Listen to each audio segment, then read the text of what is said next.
Hello ಸ್ನೇಹಿತರೆ, welcome back to my channel. ನಾನು ಚೈತ್ರ. ಇವತ್ತು ಸ್ನೇಹಿತರೆ ಅಮ್ಮ ಮೈಸೂರಿಗೆ ಹೊರಡೋ ದಿನ. ಇವತ್ತು ಕೂಡ ಮೋಡನೇ ಇದೆ. ಅಮ್ಮ ಅಂತೂ ದಿನ ಹೇಳ್ತಾನೆ ಇದ್ದಾರೆ, ನಿಮ್ಮ ಬೆಂಗಳೂರಲ್ಲಿ ಚಳಿ ಕಣೆ, ಮೋಡ ಕಣೆ, ನಮ್ಮ ಮೈಸೂರಲ್ಲಿ ಬಿಸಿಲು ಎಷ್ಟು ಚೆನ್ನಾಗಿ ಹೊಡಿಯುತ್ತೆ ಗೊತ್ತೇನೆ ಅಂದ್ಕೊಂಡು. ಏನು ಮಾಡ್ತೀರಾ, ಬಂದಾಗಲಿಂದ ಹೀಗಿದೆ, ಚಳಿ ಚಳಿ ಚಳಿ. ಈಗ ತಾನೇ ಸ್ನಾನ ಮಾಡಿ ಬಂದಿದ್ದೀನಿ, ರೆಡಿ ಆದೆ. ಇನ್ನು ತಿಂಡಿ ಮಾಡಿಲ್ಲ. ಅಮ್ಮ ಇವತ್ತು ಮೈಸೂರಿಗೆ ಹೊರಡ್ತಾ ಇದ್ದಾರಲ್ಲ, ಸೊ ಅವರು ಇವತ್ತು ಬೆಳಿಗ್ಗೆಯಿಂದನೇ ಅರ್ಜೆಂಟಲ್ಲಿ ರೆಡಿ ಆಗ್ತಾ ಇದ್ದಾರೆ. ಇಲ್ಲಾಂದರೆ ನಿಧಾನಕ್ಕೆ ಮಾಡೋರು ನಮ್ಮಮ್ಮ. ನಾನು ತಿಂಡಿ ಇವತ್ತು ವೆಜಿಟೇಬಲ್ಸ್ ಹಾಕಿ ಪಲಾವ್ ಮಾಡಿದ್ದೀನಿ. ಅದು ಸಾನು ಹೋಗೋ ಟೈಮ್ಗೆ ಮಾಡಬೇಕಲ್ಲ, ಸೊ ಎಲ್ಲರಿಗೂ ಆಗೋದ ರೀತಿಯಲ್ಲಿ ಜಾಸ್ತಿ ಮಾಡಿಬಿಟ್ಟಿದ್ದೀನಿ. ಟೇಸ್ಟ್ ಬಗ್ಗೆ ಮಾತಾಡ್ತಾಯಿದ್ದೀನಿ, ತಿಂಡಿ ತಿಂದಿಲ್ಲ ಅಂದೆ. ಯಾಕೆ ಅಂದರೆ ಎಷ್ಟು ಚೆನ್ನಾಗಿ ಅದರ ಸುವಾಸನೆ ಬರ್ತಾ ಇತ್ತು, ಘಮ ಬರ್ತಾ ಇತ್ತು ಅಂದರೆ ನಂಗೆ ತಡ್ಕೊಳೋಕ್ಕೆ ಆಗಲಿಲ್ಲ. ಸಾನುಗೆ ಆ ಕಡೆ ಕಳಿಸ್ಬಿಟ್ಟು ನಾವೊಂದು ಬಟ್ಲಲ್ಲಿ ಸ್ವಲ್ಪ ತೊಗೊಂಡು ಟೇಸ್ಟ್ ಮಾಡಿದ್ಮೇಲೆ ಎಲ್ಲರಿಗೂ ಹೇಳಿದೆ ನಾನು, ಅಮ್ಮ ಟೇಸ್ಟ್ ಮಾಡಮ್ಮ, ಚೆನ್ನಾಗಿದೆ ತಿಂದುಬಿಡಿ ಈಗಲೇ ಅಂದ್ಬಿಟ್ಟು. ಸೊ ಸ್ನಾನ ಮಾಡೋ ತನಕ ಯಾರೂ ತಿನ್ನಲ್ಲ ಅಂದ್ಬಿಟ್ಟು ಯಾರೂ ತಿಂದಿಲ್ಲ. ಅದಕ್ಕೆ ಅದ್ರ ಬಗ್ಗೆ ಟೇಸ್ಟ್ ಬಗ್ಗೆ ಗೊತ್ತು ನನಗೆ. ಸೊ ಬನ್ನಿ ಸ್ನೇಹಿತರೆ, ಇವತ್ತಿನ ದಿನ ಹೇಗಿರುತ್ತೆ ನೋಡೋಣ. ಅಮ್ಮ ಮೈಸೂರಿಗೆ ಹೊರಡ್ತಾ ಇದ್ದಾರೆ, ಪ್ರಿಪ್ರೇಷನ್ಸ್ ನಡೀತಾ ಇದೆ, ಏನು ಮಾಡ್ಕೊಳ್ತಾ ಇದ್ದಾರೆ ನೋಡೋಣ. ಸೊ ಅಮ್ಮ ನೋಡಿ ಏನು ಮಾಡ್ತಿದ್ದಾರೆ, ಅವ್ರು ಪ್ಯಾಕಿಂಗ್ ಮಾಡ್ಕೊಳ್ತಾ ಇದ್ದಾರೆ. ತಿಂಡಿ ಎಲ್ಲ ಆಯ್ತಂತೆ, ನಾನು ಸ್ನಾನಕ್ಕೆ ಹೋಗಿದ್ನಲ್ಲ, ಸೊ ಆ ಟೈಮಲ್ಲಿ ಎಲ್ಲರೂ ತಿಂಡಿ ಮಾಡಿದ್ದಾರೆ. ಈಗ ಪ್ಯಾಕಿಂಗು ಅಂದರೆ ಅಮ್ಮ ಟ್ರಾವೆಲ್ ಮಾಡ್ತಿದ್ದಾರಲ್ವಾ, ಹಾಗೆ ನಾನು ಕಪ್ ಕೇಕ್ ಮಾಡಿದ್ದೆ. ಕಪ್ ಕೇಕ್ ಮಾಡಿದಾಗ ನಿಮಗೆ ಹೇಳಿದ್ದೆ ಇದು ಯಾಕೆ ಅಂತ ನೆಕ್ಸ್ಟ್ ತಿಳಿಸ್ತೀನಿ ಅಂದ್ಬಿಟ್ಟು. ಸೊ ಅಮ್ಮ ಹೋಗ್ತಾ ಇದ್ದಾರಲ್ವಾ, ಸೊ ಅವ್ರಿಗೆ ಡಬ್ಬದಲ್ಲಿ ಪ್ಯಾಕ್ ಮಾಡಿದ್ದೀನಿ, ಮತ್ತು ಎಕ್ಸ್ಟ್ರಾ ಏನಿದೆಯೋ ಅದೆಲ್ಲ ಕವರಲ್ಲಿ ಹಾಕ್ತಾ ಇದ್ದೀನಿ. ಇದು ನನ್ನ ತಂಗಿಗೆ.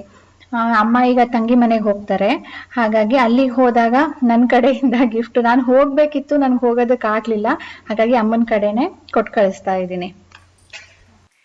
ಈಗ ಹೇಳು, ಅವತ್ತು ಕಮೆಂಟ್ ಓದಿ ಹೇಳಿದ್ನಲ್ಲ, ಅದೇ ನೆಗೆಟಿವ್ ಥಾಟ್ ಬರ್ತಾ ಇದೆ ಅಂದಿದ್ದಕ್ಕೆ ನೀನು ಏನೇನೋ ಹೇಳ್ದಲ್ಲ, ಈ ಥರ ಮಾಡೋಕ್ಕೆ ಹೇಳು, ಆ ಥರ ಮಾಡೋಕ್ಕೆ ಹೇಳು ಅಂತ. ಅದು ಏನೇನು ಮಾಡ್ಬೇಕು ಹೇಳು.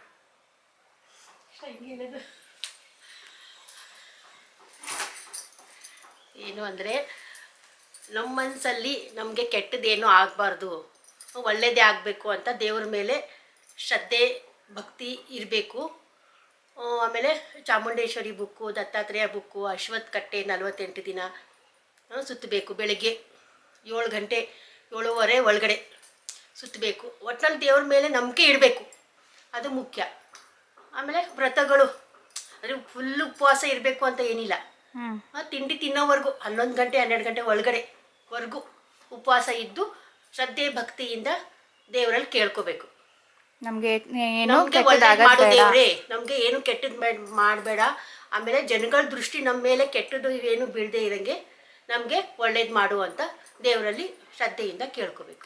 ಅಂದ್ರೆ ಭಯ ಎಲ್ಲರಿಗೂ ಇರುತ್ತೆ, ಆ ಭಯನ ಬಿಟ್ಟು ನಮಗೂ ಭಯ ಇದೆ, ಆದ್ರೆ ಮನಸ್ಸಲ್ಲಿ ನಮಗೆ ಒಳ್ಳೇದೇ ಆಗಬೇಕು, ದೇವರೇ ಕೆಟ್ಟದ್ದು ಮಾಡಬೇಡ, ನಮಗೆ ನಾವೇನು ಯಾರಿಗೂ ತೊಂದರೆ ಕೊಡೋದಿಲ್ಲ, ಒಬ್ರು ಕೆಟ್ಟದ್ದು ಮಾಡಬಾರ್ದು, ನಾವು ಒಳ್ಳೇದೇ ಮಾಡಬೇಕು ಅಂತ ಮನಸ್ಸಲ್ಲಿ ಇದ್ದು ನಾವು ಒಳ್ಳೆ ರೀತಿಯಲ್ಲಿ ದೇವರಲ್ಲಿ ಮೊರೆ ಹೋಗಬೇಕು. ಒಳ್ಳೇದು ಮಾಡುವಂಥ ದೇವರಲ್ಲಿ ಭಕ್ತಿಯಿಂದ ಕೇಳ್ಕೋಬೇಕು. ನಾವು ಒಳ್ಳೇದೇ ಆಗಬೇಕು ಅಂತ ನೆನೆಸ್ಕೊತಾ ಇರಬೇಕು, ಕೆಟ್ಟದ್ದು ಆಗಬಾರ್ದು, ನಮಗೆ ಒಳ್ಳೇದೇ ಆಗಬೇಕು.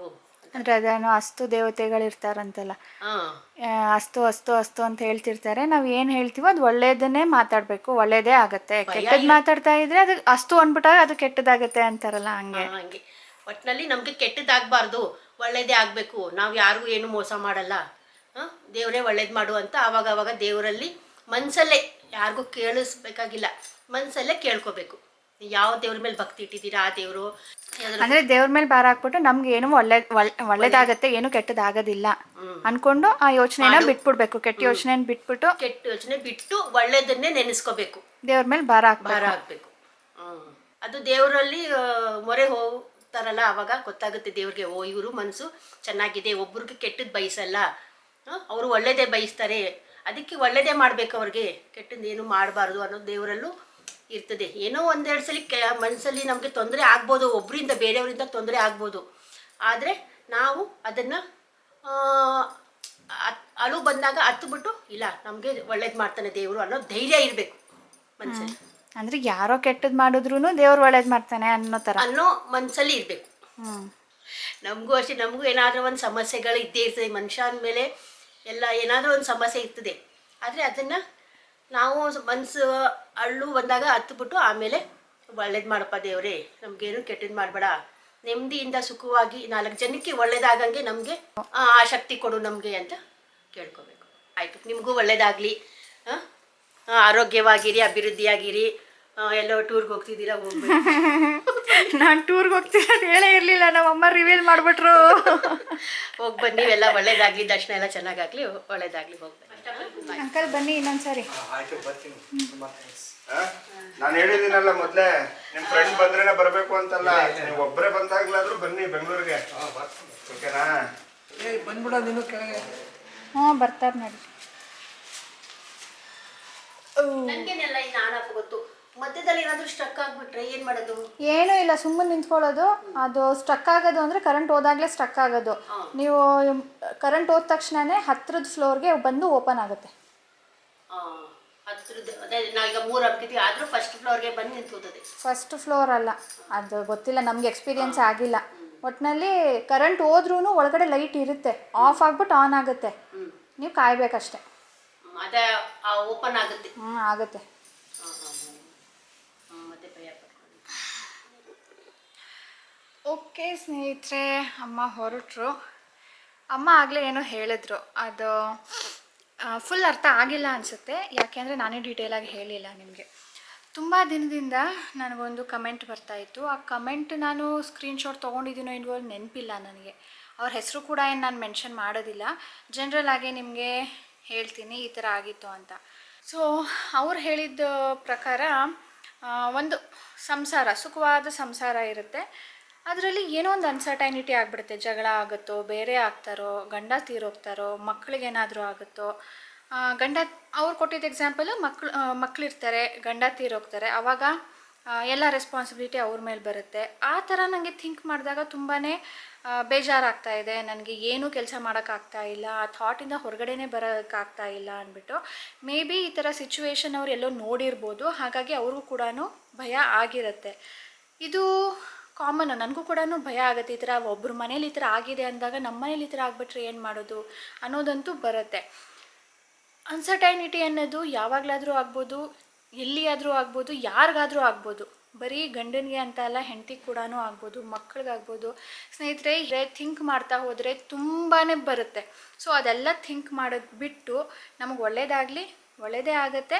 ಆ ಥರ ಆದಾಗ ಅದು ಆಮೇಲೆ ಯೋಚನೆ ಮಾಡ್ಕೊಂಡು ಅಂದ್ಬಿಟ್ಟು ಇವತ್ತಿನ ಲೈಫ್ನ ನೀವು ಜೀವಿಸೋದನ್ನು ಕಲೀರಿ. ನಾನು ರಾಜೇಶ್ ಜೊತೆ ಕೂಡ ಡಿಸ್ಕಸ್ ಮಾಡಿ ನನ್ನ ಒಪಿನಿಯನ್ನೇ ಇನ್ನು ಡೀಟೇಲಾಗಿ ತಿಳಿಸ್ತೀನಿ. ರಾಜೇಶ್ ಒಪಿನಿಯನ್ ಹೇಗೆ ನೆಗೆಟಿವಿಟಿ ನಾವು ಅವಾಯ್ಡ್ ಮಾಡಿ ಪಾಸಿಟಿವಾಗಿ ಥಿಂಕ್ ಮಾಡ್ಬೋದು ಅನ್ನೋದನ್ನು ಕೂಡ ನಾನು ತಿಳಿಸ್ತೀನಿ. ಸ್ವಲ್ಪ ಬ್ಯುಸಿ ಇದ್ದಿದ್ದರಿಂದ, ರಾಜೇಶ್ ಕೂಡ ಬ್ಯುಸಿ ಇದ್ದು ಆಫೀಸ್ ಟೆನ್ಷನಲ್ಲಿ, ನಾನು ಅವ್ರಿಗೆ ಹೇಳೋದಕ್ಕೆ ಹೋಗಲಿಲ್ಲ. ಅವತ್ತು ಓದಬೇಕಾದ್ರೆ ಅಮ್ಮ ಇದ್ರಲ್ಲ ಅಂದ್ಬಿಟ್ಟು ನಾನು ಅಮ್ಮನಿಗೆ ಕೇಳಿದ್ದು. ಖುಷಿ ಕೊಡುವಂಥ ನಮಗೆ ಸಂತೋಷ ಆಗಬೇಕು, ನಾವು ಖುಷಿಯಾಗಿರಬೇಕು, ಆ ಥರ ಯೋಚನೆ ಮಾಡೋಣ. ಇವತ್ತು ನಾವು ಖುಷಿಯಾಗಿದ್ದೀವಿ, ಅದನ್ನು ನೋಡೋಣ. ಮುಂದೇನು ನಾವು ಖುಷಿಯಾಗಿರ್ತೀವಿ ಅಂತ ಯೋಚನೆ ಮಾಡೋಣ. ನಾಳೆ ನನಗೆ ಹೀಗಾಗುತ್ತೆ, ನಾಳೆ ಹಾಗಾಗುತ್ತೆ ಅಂದ್ಬಿಟ್ಟು ಇವತ್ತೇ ಬೇಜಾರು ಮಾಡ್ಕೊಂಡು ಕೂತ್ಕೊಂಡ್ರೆ ನನ್ನ ಇವತ್ತಿನ ಲೈಫು ಹಾಳು, ನಾಳೆ ಆಗುತ್ತೋ ಇಲ್ವೋ ಗೊತ್ತಿಲ್ಲ. ಅಂದರೆ ಅಮ್ಮ ಒಂಥರ ಆಧ್ಯಾತ್ಮಿಕವಾಗಿ ಹೇಳಿದ್ರು ನಿಮಗೆ. ಸೊ ಪ್ರಾಕ್ಟಿಕಲಿ ಸ್ಪೀಕಿಂಗು ಅದು ನಾವು ರಾಜೇಶ್ ಜೊತೆ ಡಿಸ್ಕಸ್ ಮಾಡೋಣ ಒಂದಿನ. ಇವತ್ತೇ ಏನಾದರೂ ಮಾತಾಡ್ತಾ ಕೂತ್ಕೊಂಡ್ರೆ ಅದು ಉಪದೇಶದ ವಿಡಿಯೋ ಆಗಿಬಿಡುತ್ತೆ ಇದು ಫುಲ್ಲು. ಓಕೆ ಸ್ನೇಹಿತರೆ, ಅಮ್ಮ ಹೇಳಿದ ಪ್ರಕಾರ ನೀವು ಸ್ವಲ್ಪ ಡೈವರ್ಟ್ ಮಾಡ್ಕೊಳ್ಳಿ, ದೇವ್ರ ಬಗ್ಗೆ ಯೋಚನೆ ಮಾಡಿ, ದೇವ್ರ ಮೇಲೆ ಭಾರ ಹಾಕ್ಬಿಡಿ, ನೀವು ಖುಷಿಯಾಗಿರಿ ಅಂತ ಹೇಳಿಬಿಟ್ಟು ಮುಂದೆ ಕೂಡ ಇದ್ರ ಬಗ್ಗೆ ಡಿಸ್ಕಸ್ ಮಾಡೋಣ ಸ್ನೇಹಿತರೆ. ಇಷ್ಟೇ. ಈಗ ನೋಡೋಣ, ಅಡುಗೆ ಮಾಡ್ಬೇಕು ನಾನು ಮಧ್ಯಾಹ್ನಕ್ಕೆ. ಈಗಲೇ ಏನು ಮಾಡೋದಿಲ್ಲ, ಸ್ವಲ್ಪ ಹೊತ್ತು ಕೂತ್ಕೊಂಡು ಏನಾದರೂ ಬೇರೆ ಕೆಲಸ ಮಾಡ್ತೀನಿ, ಆಮೇಲೆ ಅಡುಗೆ ಮಾಡೋದಕ್ಕೆ ಶುರು ಮಾಡ್ತೀನಿ. ಟೊಮ್ಯಾಟೊ ಸಾಂಬಾರು ಮಾಡೋದಕ್ಕೆ ಇಲ್ಲಿ ನಾನು ಟೊಮ್ಯಾಟೊ ತೊಗೊಂಡಿದ್ದೀನಿ ನೋಡಿ, ಇದು 2 ಟೊಮ್ಯಾಟೊನ ತೊಗೊಂಡಿದ್ದೀನಿ. ಇದಕ್ಕೆ ಮೆಣಸಿನ್ಕಾಯಿ ಸೇರಿಸ್ತೀನಿ. ಖಾರಕ್ಕೆ ಎಷ್ಟು ಬೇಕೋ ಅಷ್ಟರಲ್ಲಿ ಅರ್ಧ ನಾನು ಸೇರಿಸಿದ್ದೀನಿ. ಈರುಳ್ಳಿ, 1 ಫುಲ್ ಈರುಳ್ಳಿ ತೊಗೊಂಡಿದ್ದೀನಿ.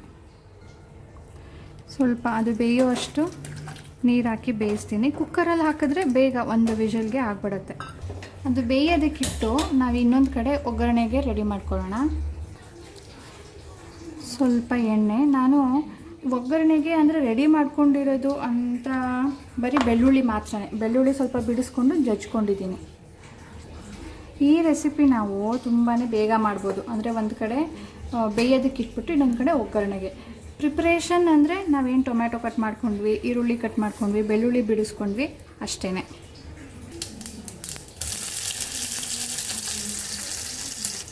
ಫ್ರೈ ಆದಮೇಲೆ ಕೆಂಪು ಮೆಣಸಿನ್ಕಾಯಿ, ಕರಿಬೇವು, ಹಿಂಗು, ಇದಕ್ಕೆ ನಾನೀಗ ಸಾರಿನ ಪುಡಿ ಹಾಕ್ತಾಯಿದ್ದೀನಿ. ಸಾರಿಗೆ ನಾನು 4 ಸ್ಪೂನ್ ಹಾಕ್ತೀನಿ, ಬಟ್ ಇದಕ್ಕೆ 2 ಸ್ಪೂನ್ ಹಾಕ್ತೀನಿ. ಆ್ಯಂಡ್ ಖಾರ ನಾವು ಮೆಣಸಿನ್ಕಾಯಿ ಹಾಕಿರೋದ್ರಿಂದ ಇದಕ್ಕೆ ನೋಡಿ ಹಾಕಬೇಕು, ಅದಕ್ಕೆ 1 ಸ್ಪೂನ್ ಹಾಕ್ತೀನಿ. ಇದನ್ನು ನಾವೀಗ ಕುದಿಸ್ಬೇಕು, ಅಂದರೆ ಇದರ ವಾಸನೆ ಹೋಗೋ ತನಕ ನಾನು ಸಣ್ಣ ಮಾಡಿ ಬಿಡ್ತೀನಿ. ಈಗ ಇದು ಕುದಿ ಬರೋ ತನಕ ಇದು ಕೂಡ ಬೆಂದಿರುತ್ತೆ. ಸೊ ಆ ಟೈಮ್ಗೆ ನಾವು ಎರಡನ್ನೂ ಮಿಕ್ಸ್ ಮಾಡ್ಕೊಳ್ಬೋದು. ಇದು ನೋಡಿ ಸ್ನೇಹಿತರೆ, ಬೆಂದಿದೆ. ಇದನ್ನು ಕುದಿ ಕೂಡ ಬಂದಿದೆ. ಇನ್ನೊಂದು 2-3 ನಿಮಿಷ ಆದರೆ ಸಾಕು. ಇದು 2-3 ನಿಮಿಷ ಆಗೋ ತನಕ ಇದು ಕೂಡ ತಣ್ಣಗಾಗುತ್ತೆ. ಸೊ ನಾನೀಗ ಇದಕ್ಕೆ ಈರುಳ್ಳಿನ ಸೇರಿಸ್ಕೊಂಡಿದ್ದೀನಿ ಸ್ವಲ್ಪ. ಇನ್ನೊಂದು ಸಣ್ಣ ಉರಿಯಲ್ಲಿ ಒಂದು 2-3 ನಿಮಿಷ ಬೇಯಿಸ್ತೀನಿ. ಇದು ನಾವೇನೇನು ಬೇಯಿಸ್ಕೊಂಡಿದ್ದೀವೋ ಸ್ನೇಹಿತರೆ ರುಬ್ಕೊಳ್ಬೇಕು.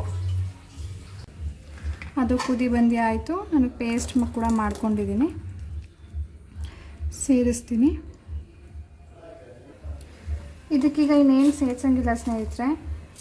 ಉಪ್ಪು ಸೇರಿಸ್ಬಿಟ್ಟು ಕುದಿ ಬರೆಸ್ತೀನಿ. ಕುದಿ ಬಂದ ಮೇಲೆ ಲಾಸ್ಟಲ್ಲಿ ಸ್ವಲ್ಪ seasoning.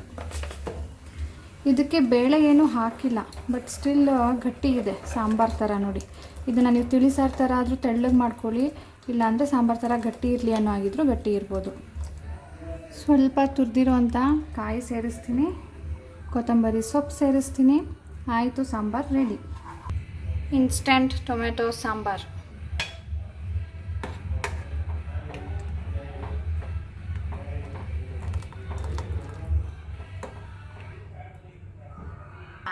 Dear parents of grade 3, topic ಏನು ಅಷ್ಟೇ ಹೇಳು ಸಾಕು.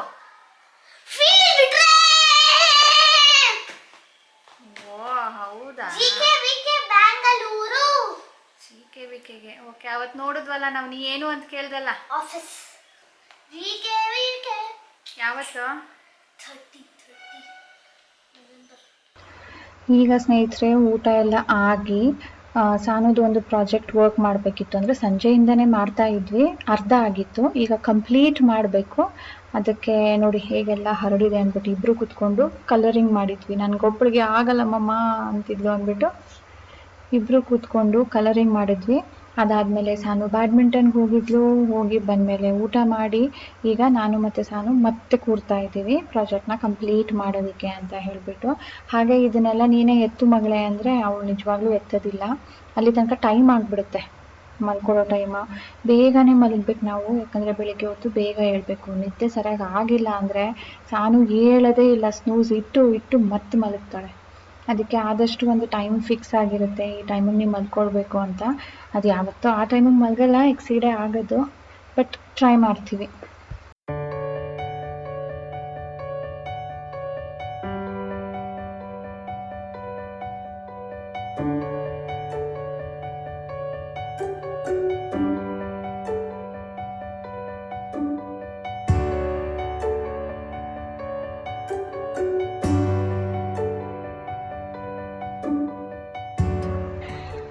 ಆ್ಯಕ್ಚುಲಿ ಪ್ರಾಜೆಕ್ಟ್ ಬಂದು ಇಂಟರ್ನ್ಯಾಷನಲ್ ಕೈಟ್ ಫೆಸ್ಟಿವಲ್ ಬಗ್ಗೆ ಬರಿಬೇಕು. ಆದರೆ ಅದ್ರ ಬಗ್ಗೆ ಏನಂತ ಬರೆಯೋಣ, ಎಲ್ಲಿ ಸೆಲೆಬ್ರೇಟ್ ಮಾಡ್ತಾರೆ ಅಂತನಾ, ಯಾಕೆ ಮಾಡ್ತಾರೆ ಅಂತನಾ, ಏನಂತ ಮಾಡ್ತಾರೆ ಅಂತನಾ, ಹೇಗೆ ಬರೆಯೋದು ಅಂತಲೇ ಗೊತ್ತಾಗ್ತಾ ಇರಲಿಲ್ಲ. ಸೊ ನಾನು ಗೂಗಲ್ ಸರ್ಚ್ ಮಾಡಿ ಎಲ್ಲ ಪಾಯಿಂಟ್ಸನ್ನು ಒಂದೊಂದು ಬರೆದ್ಬಿಟ್ಟೆ. ಅಂದರೆ ಇದು ಯಾಕೆ ಮಾಡ್ತಾರೆ, ಯಾವಾಗ ಶುರುವಾಯಿತು, ಎಲ್ಲೆಲ್ಲಿ ಮಾಡ್ತಾರೆ ಅಂತೆಲ್ಲನೂ ಕೂಡ ಎಲ್ಲ ಮಿಕ್ಸ್ ಮಾಡಿ ಸಾನುಗೆ ಬರೆಸ್ತಾ ಇದ್ದೀನಿ. ಸೊ ಸ್ನೇಹಿತರೆ, ಇವತ್ತಿನ ನಮ್ಮ ದಿನ ಹೀಗಿತ್ತು. ನಿಮ್ಮನ್ನೆಲ್ಲ ನೆಕ್ಸ್ಟ್ ವ್ಲಾಗಲ್ಲಿ ಮತ್ತೆ ಮೀಟ್ ಮಾಡ್ತೀನಿ. ಸೊ ಇವತ್ತಿನ ವ್ಲಾಗ್ ನಿಮ್ಮೆಲ್ಲರಿಗೂ ಇಷ್ಟ ಆಗಿದೆ ಅಂದ್ಕೊಳ್ತೀನಿ. ಪ್ಲೀಸ್ ಇಷ್ಟ ಆಗಿದ್ದರೆ ಲೈಕ್ ಬಟನ್ ಕ್ಲಿಕ್ ಮಾಡಿ, ಶೇರ್ ಮಾಡಿ. ಆ್ಯಂಡ್ ವಿದೌಟ್ ಸಬ್ಸ್ಕ್ರೈಬಿಂಗ್ ನೋಡ್ತಾ ಇದ್ದರೆ ಪ್ಲೀಸ್ ಸಬ್ಸ್ಕ್ರೈಬ್ ಮಾಡ್ಕೊಳ್ಳಿ. ಬಾಯ್ ಬಾಯ್ ಸ್ನೇಹಿತರೆ. ಹಾಗೆ ಗಿವ್ ಅವೇ ವಿನ್ನರ್ಸ್ ಯಾರು ಅಂದ್ಬಿಟ್ಟು ನಾನು ನೆಕ್ಸ್ಟ್ ವ್ಲಾಗಲ್ಲಿ ಶೇರ್ ಮಾಡ್ತೀನಿ. ಇವತ್ತು ಮಾಡಬೇಕಿತ್ತು, ಬಟ್ ಸ್ವಲ್ಪ ಬ್ಯುಸಿ ಆಗಿಬಿಟ್ಟೆ. ನೆಕ್ಸ್ಟ್ ಶೇರ್ ಮಾಡ್ತೀನಿ.